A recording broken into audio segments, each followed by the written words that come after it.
Selepas telur dikeluarkan, bagaimana telur disenyawakan? Adakah IVF ataupun ICSI? Selepas telur itu dikutip, pertama sekali ia akan dibersihkan dan proses pemilihan telur yang matang dan telur yang sihat untuk dilakukan prosedur IVF ataupun ICSI.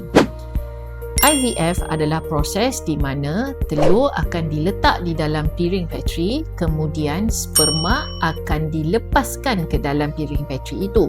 Seterusnya, persenyawaan akan berlaku di dalam piring Petri itu secara semula jadi. Manakala ICSI adalah prosedur di mana kita yang memilih sperma. Jadi kita boleh memilih sperma yang kelihatan normal, yang beranang dengan laju untuk disuntik terus kepada telur itu.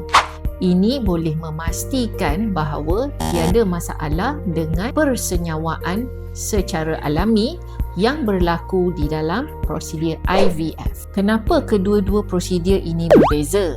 Kerana terdapat kelebihan daripada prosedur ICSI ini, dan kami menjalani prosedur ICSI untuk semua pesakit kami di Sophia Fertility.